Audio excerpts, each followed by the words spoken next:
Hey everyone, I'm still on the moon. Now, if you watched the last video, or one before that, we played Cyril Cyberpunk with Tom White from Weird Video Games. Well, Hello. not only is he back, but someone else saw it, Stuart Mackereth, the lead programmer of Cyril Cyberpunk. So we brought him on and we're going to ask him some questions. Hi, thanks for joining us. Yeah, you're welcome. I'm almost embarrassed to be here because of the things you said.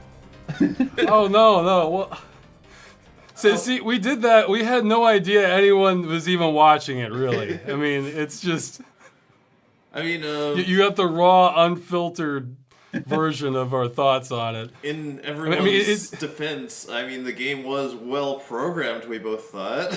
Oh, yeah. Oh, very fluid animate. Yeah. Yeah. In fact, that was almost the problem. Like, the movement and everything was so good and fluid and nice. And then you just, like, the level design was just, you would go and stop and... Yeah.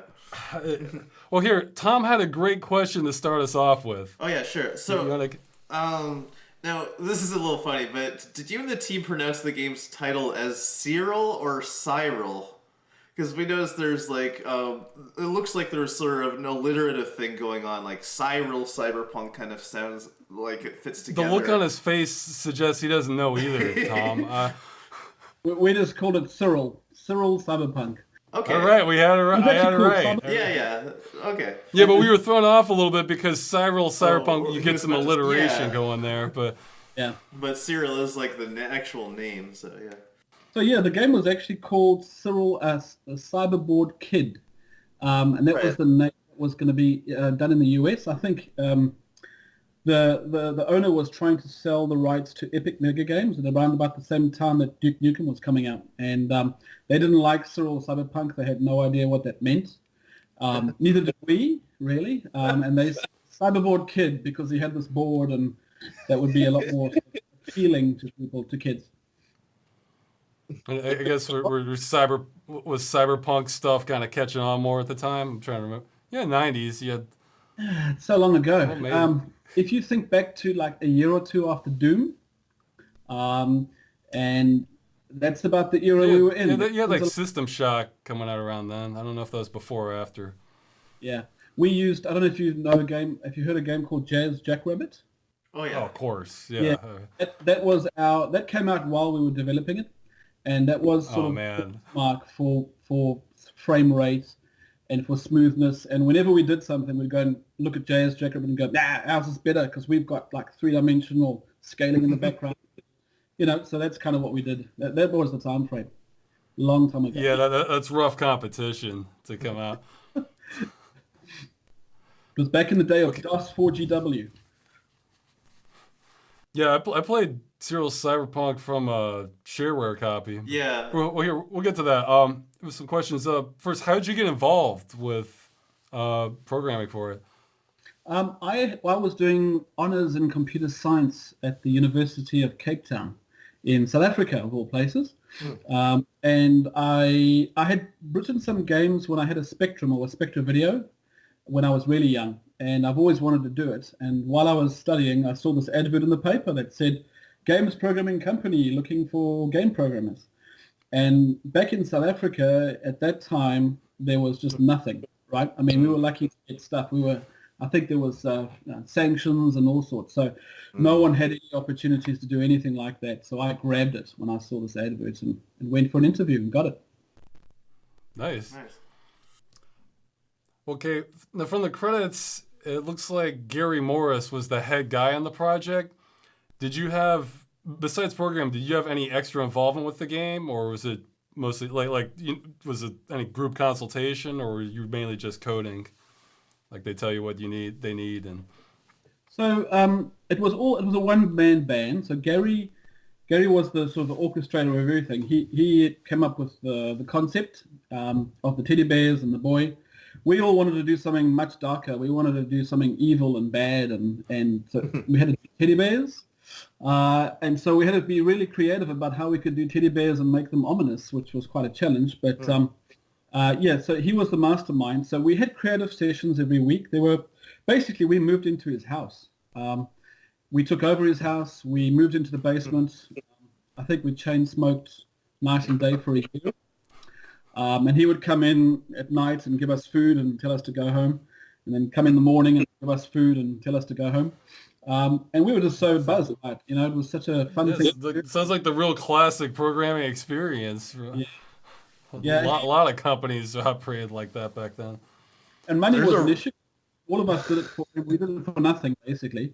He was trying to raise capital just to keep the thing going. And so we were a bunch of guys that did it for free, essentially, for about a year. No one took a paycheck, and we were working pretty full time. So it turned out. I think they sold quite a few copies in Germany when it finally released. I think there were like 30,000 copies. But he was a strange guy, to be fair, and he had some battles with some of the companies and ended up screwing up a few deals, we think. And Apogee went away, and and then he disappeared. So I bumped into him a couple of years later selling spoons on the side of the road. Hold on. This is a whole other story that I really need to hear. Yeah, it was quite interesting. This is, I don't know, this is sort of how I envision it kind of playing out afterwards, actually, but... Yeah, no, it was a lot of very interesting. But look, it was like the best year of my life probably back then, because I learned a lot about graphic design. I watched these graphic designers. They were using 3D Studio, like an early version of it back then, and literally coloring every pixel, literally frame after frame back then. Oh wow! With no extra tools, and we were sitting in C, not even C++, just assembler. I remember it took me 2 weeks. Might be why it ran so smoothly then. Yeah, it took 2 weeks. I had a line of assembler code about this long, and it was the screen refresh, and we had to get 60 frames or 30 frames, I can't remember at the time. And it took me like 2 weeks to reduce it a little bit just to get a higher frame rate. And it was never as good as we wanted. And we found this guy on the internet, a young kid. He was like 14 or 15, and he was like a serious guru when it came to video cards. And we sent it off to him and said, help, we're not quite, we're not getting the frame rates we want. And he sat there for a couple of weeks, and he turned out like the slickest, smoothest rendering I've ever seen. For a kid. Yeah, I noticed, I think in the credits, there was somebody who had like the 2D engine, like their... Yeah, he optimized it. It was amazing. I was really, really impressed. We also had a really young composer. So I think one of the strengths was actually the music. I really enjoyed. Oh, yeah, me too. Me too. It was good. And this was also a 13, 14-year-old kid from I think he was nice American, right? I think so.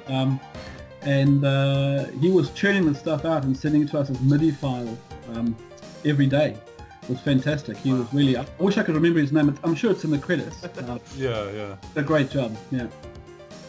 Yeah, we're both big fans of the music in the game. Yeah, well, the shareware, the demo copy, it gives a very good initial impression because you have your cutscene and the cool music's coming in, then the motion's fluid. It's like as you go deeper, then like the rest of it started to sink in. It's really a mixed reaction from the game, Well, I couldn't believe anyone was playing it, man. I forgot about it. We all went our separate ways, and then my kids came to me and said, "Oh, it's online. You can play it." I'm like, "Really?" Yeah. I'm like, "Show me." And there's like an emulator, and you can go online and play it. I was like, "Wow, I'm blown away." And they sat for hours playing the thing. So it was amazing. Still alive. I have no idea. When I found you guys, I was like, "What? Are you going?" Yeah, we were trying to decide on like what game we should try out, and that was. I have another show where I kind of go more in depth on games, but I thought this might be a good one we could just sort of swap off. We wanted something maybe we could beat in one session, and that was one I always wanted to try out more of because I had only played the shareware copy. Right. When I was younger, so I got the game on one of those CDs that has like 100 shareware games all in one, and on the CD it described it as Cyberboard Kid, and then I play it and it says Cyril Cyberpunk on the title screen. It's one of those things I always wonder how things like that come about. So the more I know. Yeah. There was actually a 3D component to the game, which never made it, which was actually my part. So we wanted to. I was really inspired by Doom, and I was trying to figure out how to build a raycaster that could do something similar. And I bumped into a guy from Finland who'd spent quite a bit of time figuring out how to build a 3D engine where you could have a room above another room. And Doom didn't allow it at the time. And I was like, oh, man. And so we sort of hunkered down for a couple of days and trawling through all this code. And I figured out how to do it.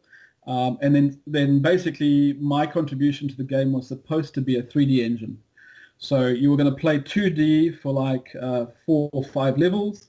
Then you would go into 3D level. Was it going to be kind of like Jazz? Was it going to be like Jackrabbit, where you have like the stages in between that are in 3D that you run around in sort of a maze? Yeah, it was very much like a Doom type of 3D engine, but you were in darkness and the teddies came up. We had 3D teddies with stuff drooling from their fingers, and you had to get around them and navigate through one level, jumping over things, and then getting out and then going back into 2D. It never really materialized because we had performance problems. Those guys were pretty sharp, John Romero and them. They knew what they were doing. And, I think we had 20 frames a second or 20. It just wasn't quite good enough. No matter how much. Yeah, especially since the 2D was so fluid, it would be bigger contrast. Yeah, I mean, you could play it. There was no question.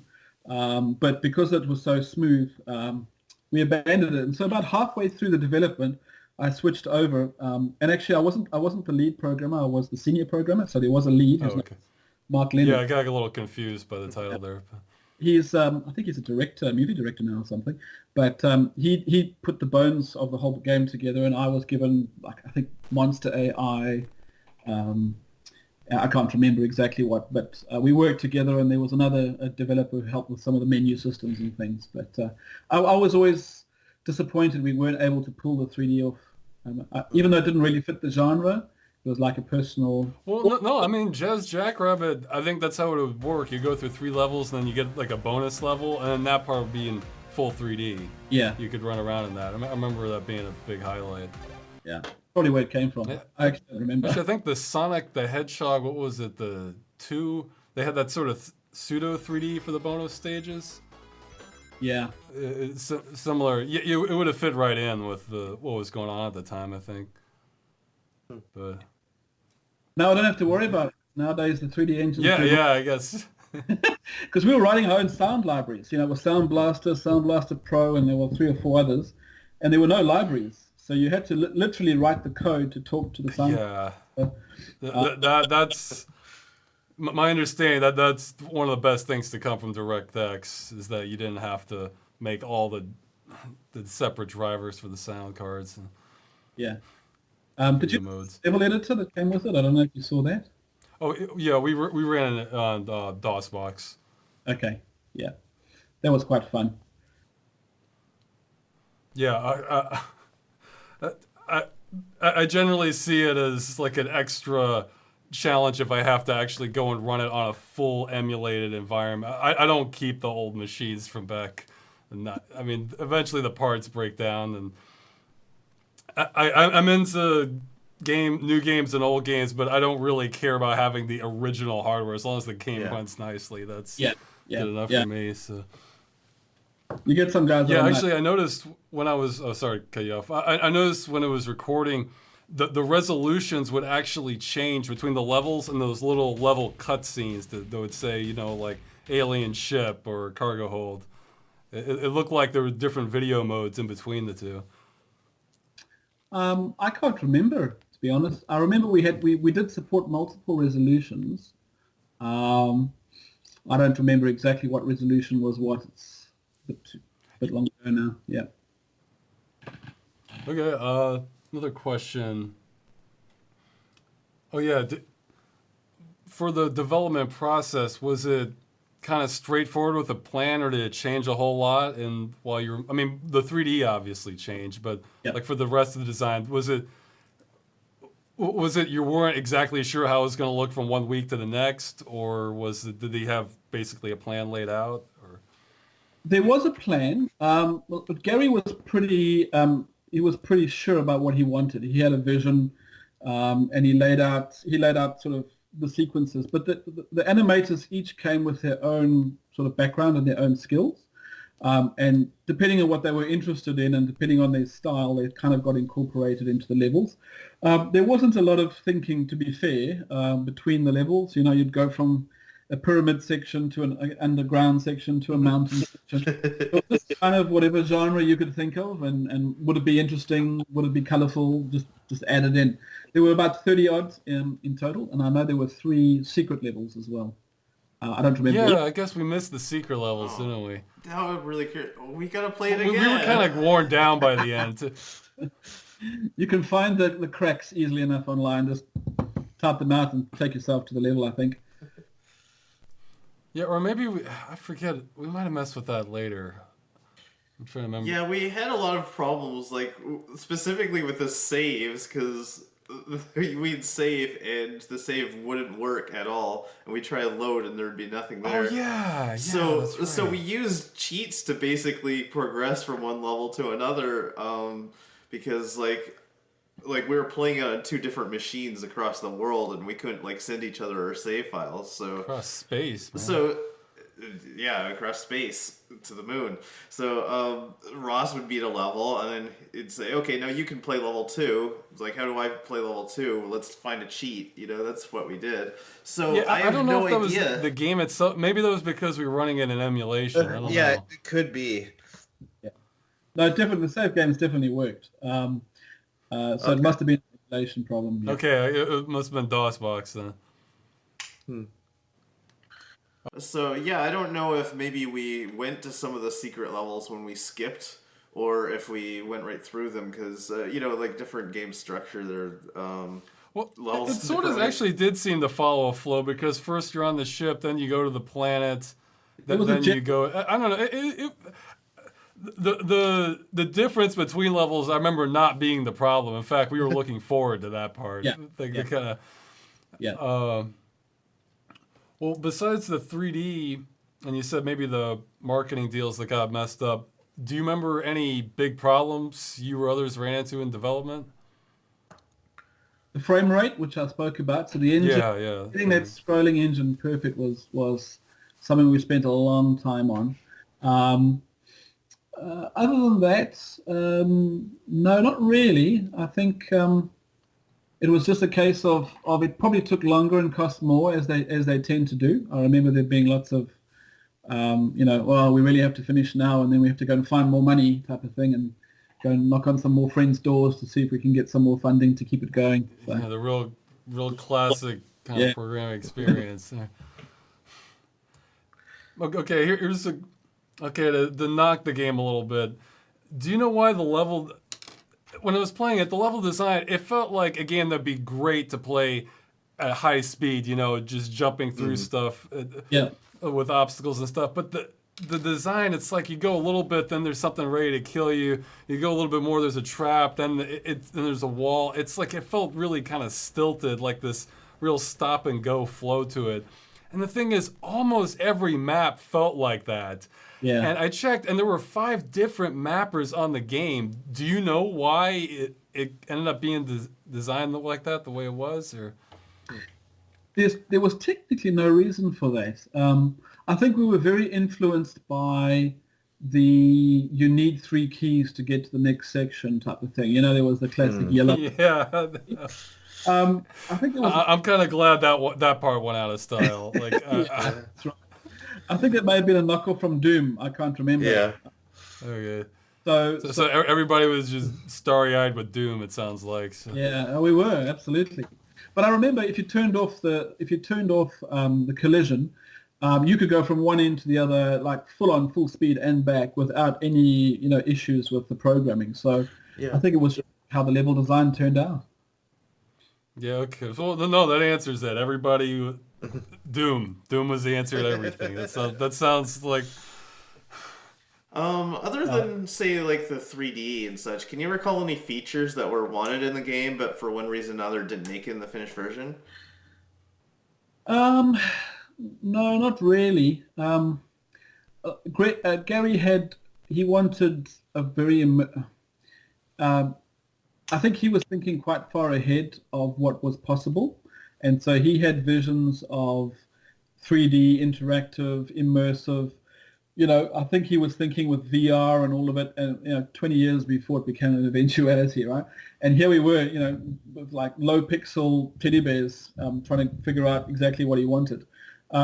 So I think we were very proud of what we did because it was quite, the way in which it was uncoordinated, but it was a lot of energy and a lot of fun. The shame, I think, was the fact that we had an offer from, I think it was Apogee, and they canned it because of Duke Nukem. And I think had it gone through their beta testing, they did, I think, 2 rounds of testing for us, and they had a bit of feedback which helped the game. And I think if we'd maybe had another round or 2 with them, it would have improved the game a lot more, and that would have given us a bit more exposure. So I've always felt that was a pity it didn't go. But I think every indie type game goes through that, right? I mean, 99 of 100 don't get where they want to go. Oh yeah, well, hey, you published. That's what we're talking about now. Yeah. And when you walk into the store and you see your bucks on the shelf with your logo, it's a great. With the big bear. Yeah. Okay, yeah. Actually, let's jump to that. Do you know that? Was there any story behind the obsession with bears in the game? I mean, that was Gary's turf. No, obviously, but I mean, he never explained himself. Just bears. This is what we're doing. Like that. That's it. Just. Yes. Why are we? Shut up, bears. Like. And we were like, okay, what can we do with bears? Let's have a toxic bunny. Let's have a snail bunny. Let's have a jumping bunny. Let's have a. Yeah, you had the cyborg bears going on there that were kind of getting. Yeah, we were seeing the Terminator influences there, or what we thought. Well, you got to work with the material you're given, right? So yeah. Time I joined, they had been designing for a while, and so I came on probably a month or 2 into it, and they had the design already worked out when we were going for it. So just ran with it. Well, this sort of goes to another question. Pretend, while you're midway into the project, that Gary just decided, you know what, you take over. What do you want this game to be? Like what?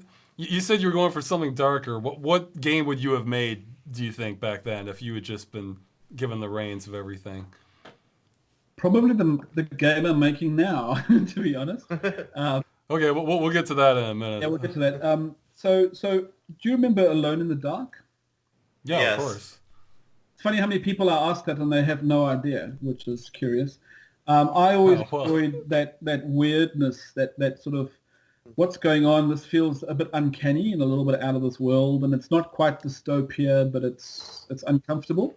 And I've always wanted to do something like that. So I think I would have made it darker, and I would have made it not for kids. I would have made it probably for an older set. And afterwards, actually, we kept the source code, and I kept it for quite a long time, and we sort of chatted every now and again. Should we do something more with it? Should we? We had all the mechanics, we had everything done and dusted. Should we try something new with that engine? But as people get busy, they go to work, they go back to uni, and in a year or 2, the engine's old, right? So that's. Things move so fast. Well, actually, I think we're probably seeing a little bit of light at the end of the tunnel now, because you can make a game now looks great. In a few years, it's still going to look pretty good. I mean, it's actually, that's the advantage of making a 2D game also, is that, it has decent pixel art that can sort of, they're still making pixel art games, new ones now, that, they can kind of stand.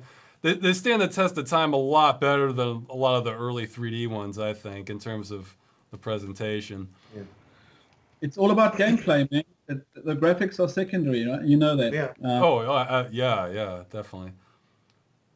What was I going to say? So you would have have you ever played the game Abuse? No. Okay. Well, that was a darker kind of alien-inspired platform where you run around. And I would call it essentially 2D Alien, like as a platformer, where except for what didn't have the Alien license, but it was very similar. It sounds like that might have been what you've been creating if you had been. Yeah, it's a very intense game. There was an Alien patch or hack that came out. I think it was on the Quake engine. It might have been even on Doom 3 or I don't know, one of those. It was brilliant. It was really, really good because they had the sound. They had that intensity of the terror. Watch those corners. And I really enjoyed that. I saw a few, obviously Aliens come in several versions since then, but nothing quite cracked it like that one. And again, the graphics were lousy, but it was all about the atmosphere. There's actually a really popular Alien mod for the original Doom that sounds a lot like what you're describing. So, yeah. Well, it's kind of full circle because I think that was the original plan for Doom. They were gonna make an Aliens game, but then that contract fell through, so they just made their own thing instead, but kind of kept a lot of the atmosphere of it. Let's see. Oh, are there any kind of secrets or interesting behind the scenes stories about the game besides what you told us, or that you can remember? I mean, it was a while back. It is a long time ago, man. I can tell you. I think there was some drama along the way. It's got nothing to do with the game, but because no, that's fine. Yeah, let's hear it. We camped out and lived at his house. And he was Gary was a real pet lover. He had this dog. I don't even know what it was now. It wasn't a German Shepherd, but something like that. He doted on this thing and loved this dog. And one night the fireworks. Well, we were working late until like 2:00 in the morning, and there was Guy Fawkes, and all the fireworks were going, and we went outside just to go and have a look. And this dog bolted out of the house, and we weren't thinking about it. And it just disappeared on the road, and he freaked out, worried that the dog was going to get knocked down, and it caused major chaos and mayhem for like 3 days. We weren't allowed back. Banned from the house, never to come back. The game is over. And it had cycles like that, right? I mean, he was a pretty up and down type of guy. So it was always it sounds like it. Is this thing going to continue? Is there money? But I'm almost, the way you're describing him, I'm almost imagining that if he hadn't been working on this game, he might have ended up being a cult leader or something. The way you're, it's just like, okay, dog, game's off. Like, I'm thinking, that's really kind of emotionally based decision making there. So. Yeah. No, he was a big personality, that's for sure. Yeah. Well, who knows? Maybe if he can rise up from selling spoons, he might be able to get a Kickstarter going to. I mean, I don't know. From this, it sounds like somebody out there might want to give him another chance or something. Let him have his true bear vision. Without having to compromise. No, look. I mean, I don't know what's happened to him. I haven't spoken to him for 20 years. But I do hope he's done what he's done well. I wish him all the best. Yeah, well, I mean, with indie projects now, that's the sort of thing that can happen again. A lot of developers from the past come back out of the woodwork and can get funding. Yeah, well, I basically spent 20 years hiding before I came back to it, and that was only because of my kids. So. Okay. I was gonna say that was my next question. From what I can tell, you went into IT work afterwards. Yeah. Again, which I imagine is more stable than the games industry. Have you had any other interesting, until recently, which get to in just a second, have you had any other interesting projects you've worked on since then? Or was it just kids take your life away? Or kids' job, that's it, that's all you have. That's all you can manage. So I've got 3 boys, and we wanted 1 girl. So we have a hand. That kept you busy. They kept us busy. And that was 20 years ago. So, it wasn't long after that actually I got married and we started kids. And then we moved countries and, I got very, wrapped up in my job, which is pretty all-consuming. It has been for a long time. And when they got into gaming, that's sort of when I sort of started looking at it again. And at the time, my passion, I go from passion to passion. My wife says I was her passion, then I moved on to onto something else, and then I moved on to something else, and now I'm on gaming, which is probably true. So I used to fly planes and do Oh, aerobatic. wow. And then when I built a plane, actually, and then when I got to a stage where I wasn't enjoying it and I actually chickened out because it was a lot of people that I knew were starting to die from the sport. I shouldn't laugh, but I mean, it's just the way you tell that. I mean, it's like, yeah, I guess that's a pretty good excuse. It almost reminds me, I saw this Craigslist ad before where they said, use parachute, works, failed to open last time, like, former owner dead, like... Wow. All right. Yeah, I mean, I'm really not trying to laugh. It's just the way you presented it. Yeah, well, I had a lot of fun, and it's a pretty extreme sport, but it's also a flippin' expensive sport. Yeah, I bet. A lot of money, and so my wife has been bleating that she doesn't get to go on her overseas trips because I'm spending all the money on the plane. So I finally hung up, stopped doing that, and then I thought, no, I'm going to invest in normality. And in about 3 months, I was like, what the hell am I doing with my life now? Because I just, I need a hobby. I needed a compelling hobby. And my kids said, hey, you must come play Skyrim. There's a great new game called Skyrim. And I was like, nah, I couldn't be bothered. And then I watched them for a little while and I thought, oh, this is actually quite interesting. And then I had spent 300 hours on the game. And I had to learn how to use a controller. Oh, what is this? It's an I even now, I'm worthless first-person shooter stuff with a controller. Yeah. Like, but I loved it, right? And I was like, wow, this is amazing. And then I found out that you could mod these things. And I was like, really? You can mod these games? How? Downloading mod tools. And then I realized, hey, I can actually, because I like creating. I think that's the main reason why I do this, is I like to make something that somebody else will enjoy or have an experience with.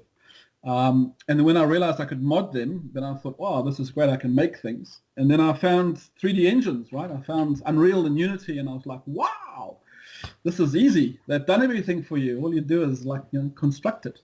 So that what got me back into it. well, hey, on that note, let's talk. Okay, Tom, you want to?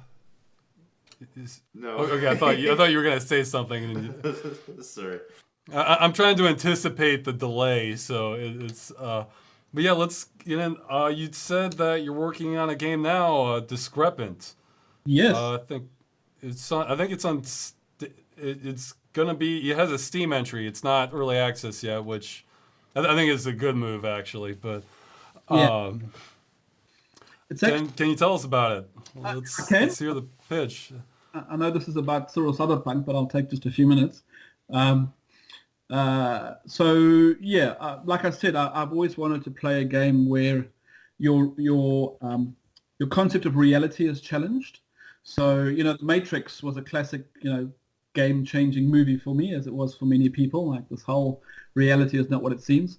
And so I started to collect movies like that, like 13th Floor and, Johnny Darko and Dark City and all that genre. And I really enjoy that, where things should be normal, but they're not. And so what the hell is going on? And I thought that I wanted to write a game like that. And so I spent sort of a year tinkering around, learning Unreal, figuring out how to do things, buying Maya and all these tools. And I was a C++ programmer for a long time, but I hadn't done much lately, so I had to relearn a little bit. And I started building a monstrosity. A Skyrim ripoff, probably. And it got so complicated, and I was really, really enjoying it. But I just suddenly knew at one point the frame rate dropped, and I couldn't rescue it. And I was like, what do I do now? I have to simplify this before I've got to cut a lot of C++ here to try and save some frames. And I thought, no, it's going to be like my airplane. I'll spend 7 years building this thing, and I'll never finish it. So I'll scrap that idea, put it on ice, and then we build something simple. Same concept, but simple. Procedural, from here to there to there to there, 3D world, finish this, get to that section, and started constructing that, and it got a bit big again. And suddenly it got... I spent a lot of time making things look good, and it was really important to get the mood and the genre of this right, because it's a sci-fi psychological thriller type of game that's a 3D adventure. So it's like, I suppose, Soma. In fact, when Soma came out, I was like, they've stolen my story. I was pretty upset. So it's that similar, or just yeah, or similar thematically. the consciousness, the whole concept of what is consciousness and what gets left behind if you change consciousness and the nature of reality. So that was very. That's such a bad feeling when you feel like somebody else is doing the same idea you have. Yeah. That's something I worry about also some of my projects. Yeah. But anyway, so I modified it and made it sort of like it would be a follow-on. I'm not doing that. I've got nothing to do with frictional titles, but it would fit quite well after Soma. But it's a completely different, story and a whole different world. But it is sci-fi, even though it doesn't look like it's sci-fi when you first play it. I looked at. Sorry, go ahead. No, go on. I was gonna say I looked at the screenshots and like you said, the mood looked pretty good from that. My initial impression, because I'll browse through all kinds of games to kind of get an idea of what might be good. My initial impression of yours with the presentation was that this could go either way. Like this could either be pretty bad or it could be kind of a hidden gem there. That's from the screenshots and the description. It would go on my warrants further investigation kind of list. Okay, good. Well, then you will have to investigate it for me because I'm good. I'm the type of guy that'll come home after work and I'll like program from 6 o'clock till 2 o'clock in the morning, get 4 hours sleep, then go back to work. And I've been doing that for a long time just because I'm so obsessed with it. And I actually don't have the time to market. I don't have the time to, like the trailers and the screenshots. I'm like, do I really have to do these? I'll just go and that's the rough part about being a indie developer is you kind of have to hit all the roles, Yep. And so things that I find hard, like animation, I would like to actually get to a point where I can make a little bit out of it, so I can go and hire like 2 or 3 people who can do it properly with me and get proper people to test it. So I'm hoping, because I've seen enough people who have had a look at it and gone, wow, this is actually quite compelling, and then they don't come out of the computer for 4 hours. I'm hoping that it's one of those, but I really need people to give me. I've had one guy in particular give me a lot of critique, which I didn't like, but I knew it was right, and so I had. Yeah, that's the careful part, because some people critique anything, and you have to sort of use your judgment as to which of it's helpful. Yeah, exactly right. And some of it that you're like, no, I don't care, but actually you made some really good points. So. I wasn't sure about early access. I listed it as early access, but it's the type of game that it's difficult. It's like there's a new one that's just been released called Kona, and there was another one called Firewatch, which are both similar sort of styles. You're walking and talking to somebody and picking up the story along the way. And they're difficult to early release, I think, because the story isn't fully developed, and I don't want to give it away. Yeah, it's harder for a narrative-based one rather than just some. You want to hold stuff back, and then because there's a surprise, there's always a twist, there's always a surprise to what's actually going on. So after some people played it and said it was pretty difficult, I needed to make objectives more easy to know what the next step was, because I wanted people to be puzzled and have to figure stuff out. But then the average 13 or 15-year-old doesn't have a big attention span, so they want to be told, go there and pick up that thing and do that. So it's a bit of a judgment, You might have to gauge who your audience is, too, because what you're making may not be the stuff that most 13-year-olds are picking up, but people our age or, in their 20s might really dig it, so... Yeah, you can always, ramp into the more complicated stuff later and just start with the simple things early in the game. Well, narrative one's tricky though. Yeah, that's because you kind of want to nail that out the gate. Okay. So to clarify, to address everyone on the internet, what do you need? What kinds of people do you need help from? Like for animation? No, I want to give you a chance here.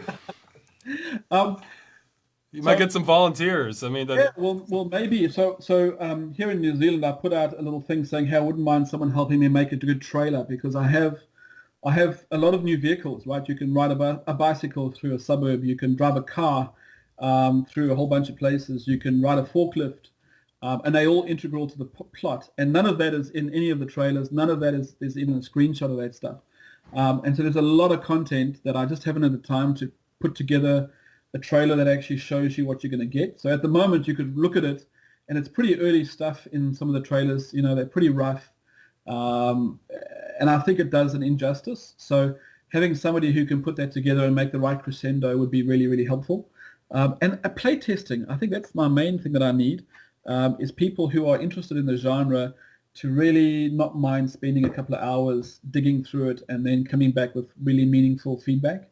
And if anybody, level design is sort of like my interest. I'm really, really obsessed with the way in which the level presents itself to you and what you see and how you uncover it. We needed you on Cyril Cyberpunk.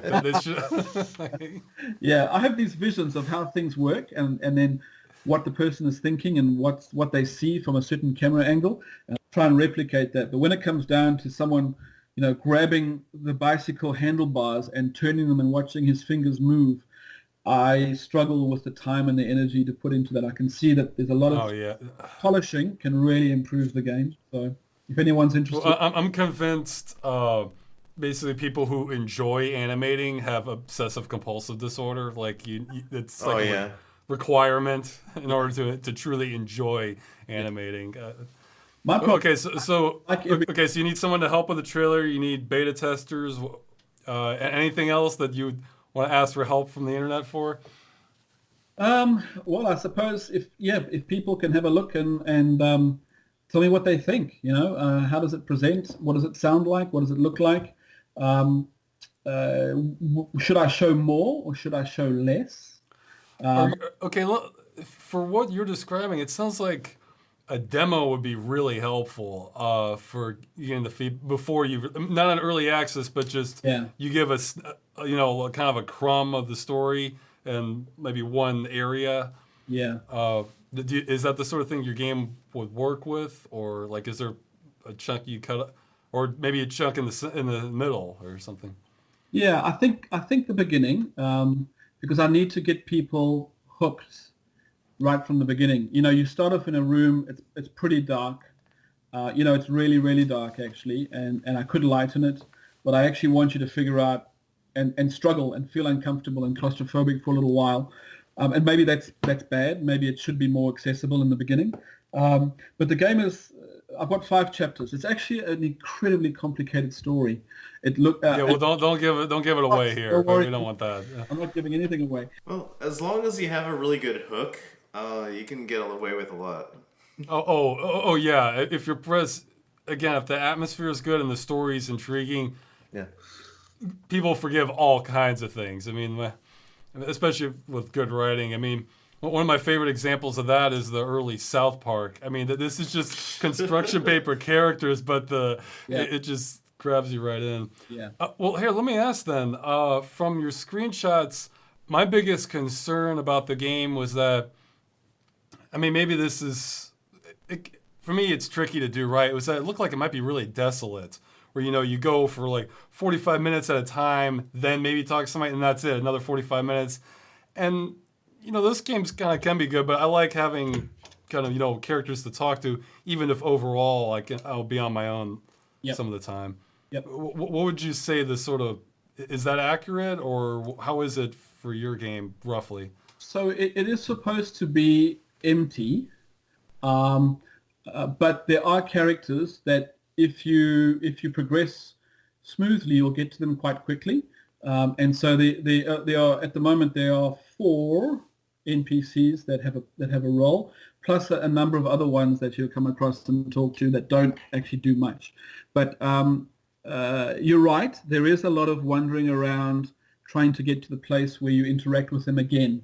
And that is probably for a couple of reasons. One, it does set mood. Second of all, it's very time consuming to have a properly interactive character fairly early, I can handle dialogue and I can handle interaction and a certain scene where you've got to do a certain thing with them and it's fairly choreographed. Or I can have 100 dumb NPCs running around with particular goals and intentions and doing stuff. And I kind of want less but more realism. And I've always found less is more. Yes. But go too far. Have you played any of the Silent Hill games? Yeah, have. Yep. Okay, it sounds like that kind of flow might be what you're aiming for, because Silent Hill isn't one that actually makes me feel, gives me that desolate. I'm actually thinking of these kind of older 90s full motion graphic adventure games where you can just, it's like you go forever without interacting with stuff. It's just, where Silent Hill, you wander the area and then you eventually run into a character, and then that kind of raises your intrigue, and then more things happen along the way. So, well, if you look at Firewatch had no interaction at all. I need to play it. Haven't played it? It's a good. I'm meaning to. I just haven't got. I want to. So don't spoil the content for me too much. So. Right, but you don't have to have somebody visually to have an interaction and a relationship with them. And I actually want. So what's interesting about Discrepant? Oh yeah, well that's fine. Yeah, is that you don't actually know who to trust and who to believe, because you're getting different signals. Oh, that's good. Yeah. And you're always going, should I do this or should I do that? And do I trust this person or don't I, and what's the consequence of doing this wrong? And I think that can carry the story, quite powerfully, even without lots of interaction. If you haven't seen it, you might enjoy this.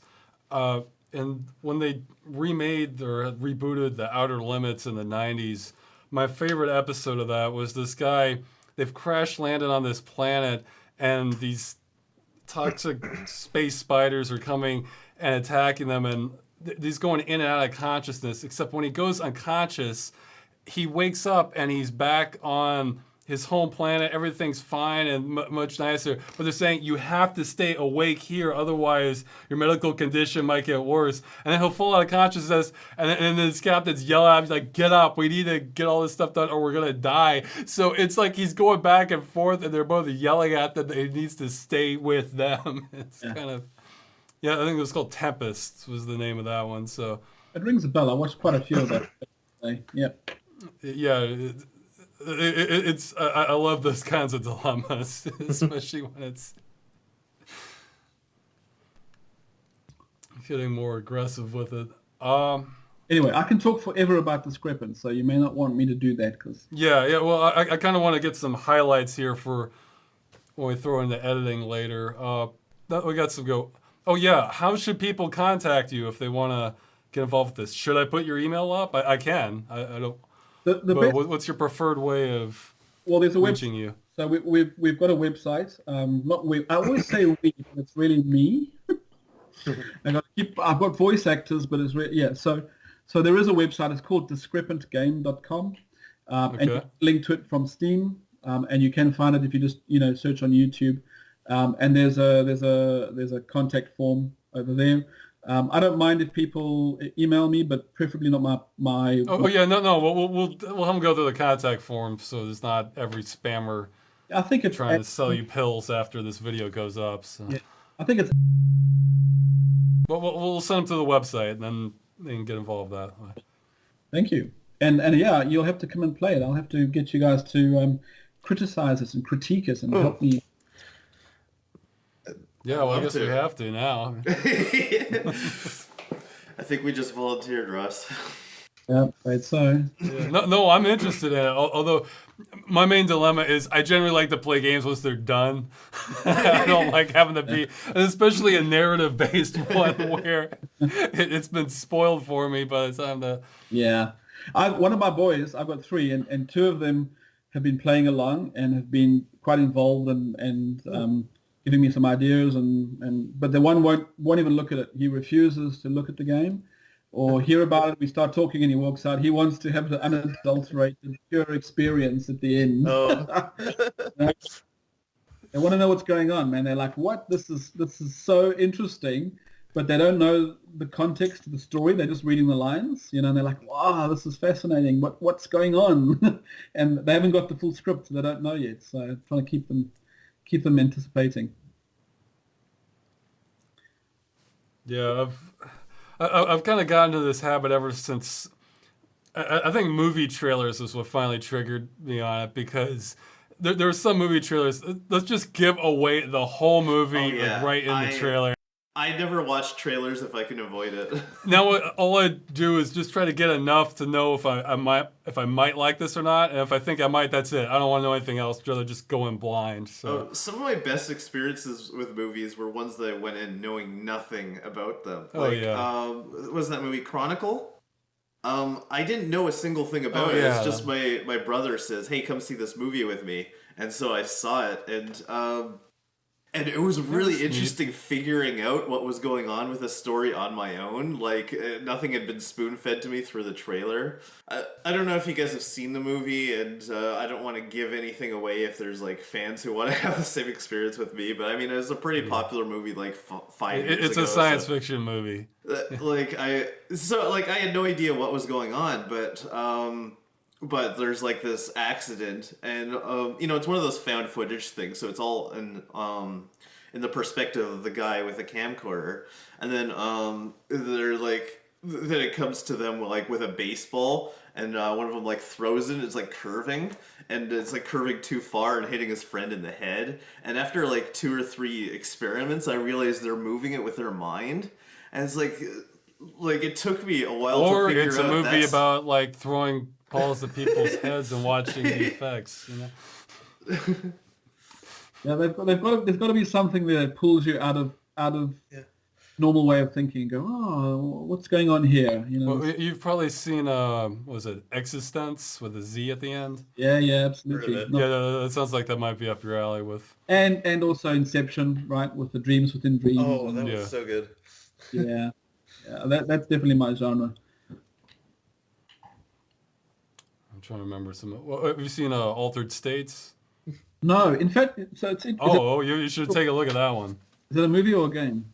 Oh, it's a movie. It's a movie. I think it's like 80s or 70s. Oh, it's very good. It definitely holds up. Oh, yeah, you already touched on a few that. The plot premise is that this guy is doing experiments on the brain using sensory deprivation chambers, and using that and a combination of hallucinogenics, and he ends up discovering some things.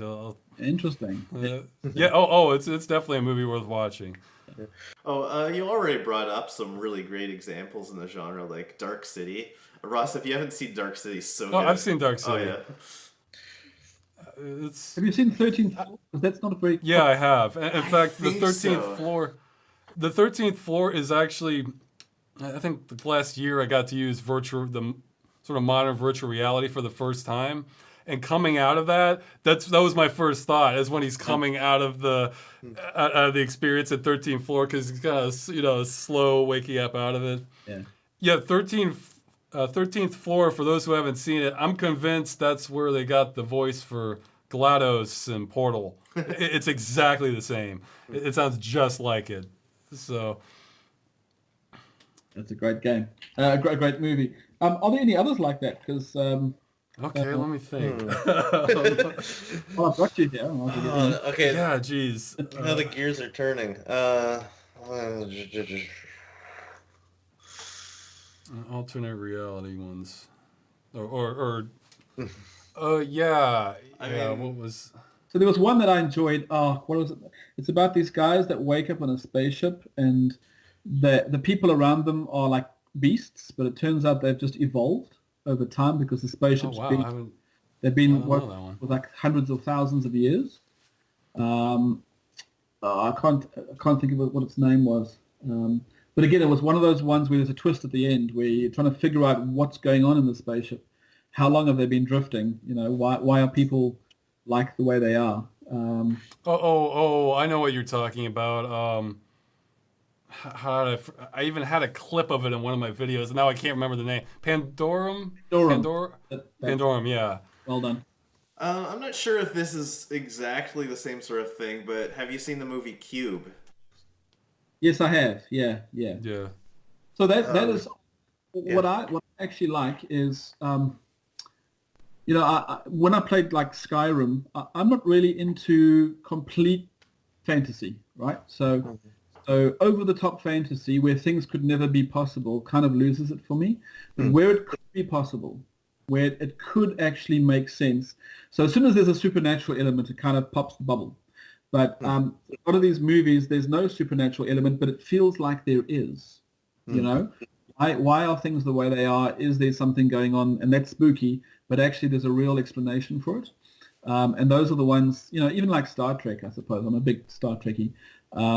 It's possible, you know. It's not really possible, but it's not. So you're looking more for like hard science fiction or historical fiction, that sort of thing, or yeah, things that could possibly happen, because you never know. You know, we are exploring the universe at some point. It'd be nice to find something more than just the normality that we have. Well, it's a big universe. Yeah. No, I know I've seen some more movies. That's bugging me. What else I've seen? Because these are ones that, well, these aren't the ones that like are the best ever, but they're ones that, you know, were kind of interesting. But yeah, because I just try to burn through a lot of science fiction. Science fiction that goes beyond just your pulp kind of Flash Gordon grade stuff, you know. Okay. Oh, geez. What was? Yeah, I remembered another one that was kind of okay that you might like, but I'm gonna look. The title, I'm not gonna remember at all. Let's see. Is there anything else that we want to bring up with Stuart, Tom? Maybe a couple things off the record, but. Okay. So we have to go to off the. Exclusive talk off the record, which is really just going to be us probably talking about game engines, so it's not like he's not going to bring out photos showing like people he murdered and stuff like that. So I have to. Okay, well, thanks for joining us. I guess we're going to go to the private section now, and check out Discrepant once it comes out, because hey, you can see the creator right here. It's not just some faceless person. Cool. Thanks, guys. Appreciate it. All right, sure. Thanks for coming aboard. Oh, I wasn't expecting him to just hang up like that. He's gone. Yeah, I hit the wrong button.